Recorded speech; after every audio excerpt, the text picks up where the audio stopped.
Oi pessoal, tudo bem? O tema do vídeo de hoje é: se eu tenho rins policísticos, o meu filho pode ter? Então a doença policística, ela é realmente uma doença genética, que ela é transmitida através de uma herança genética e que é uma doença que não tem cura. A gente tem dois tipos de doença renal policística. A doença renal policística autossômica dominante, que acontece mais em adultos jovens, né? E acomete normalmente, os primeiros sintomas aparecem entre 30 e 40 anos e o paciente já tem uma doença renal crônica instalada, ou seja, já tem uma perda de função renal por volta dos 60 anos de idade. E a gente tem a doença renal policística autossômica recessiva, que ela acontece mais em crianças e é uma forma mais grave da doença, porque é uma forma mais precoce, né? Então, ela também tem um acometimento pulmonar e hepático na maioria das vezes, tá?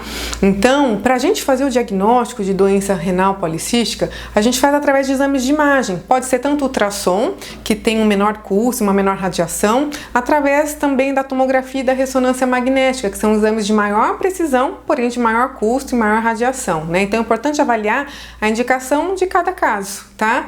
E é uma doença que normalmente gera muita angústia familiar, principalmente para os pais que são portadores da doença, né? Com medo de transmitir essa doença para os filhos.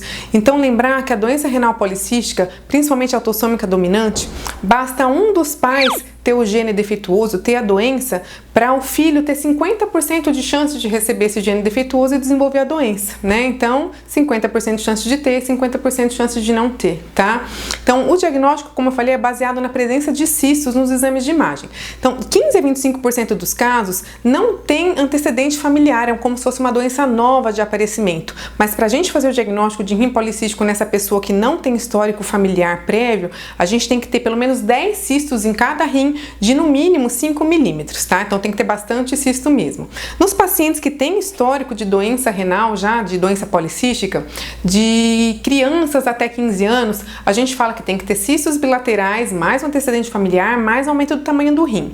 E em pacientes de 15 a 39 anos, né, dos adolescentes aos adultos jovens, a gente fala que tem que ter pelo menos 3 cistos em cada rim, e nos pacientes acima de 40 anos, pelo menos 2 cistos em cada rim para critério diagnóstico. Então é importante a gente fazer o diagnóstico e, na verdade, o mais importante é a gente encaminhar os parentes próximos, principalmente os parentes de primeiro grau, para uma avaliação precoce das condições renais, para que a gente possa evitar complicações futuras. Tá joia, pessoal? É isso aí a mensagem de hoje. Um abraço!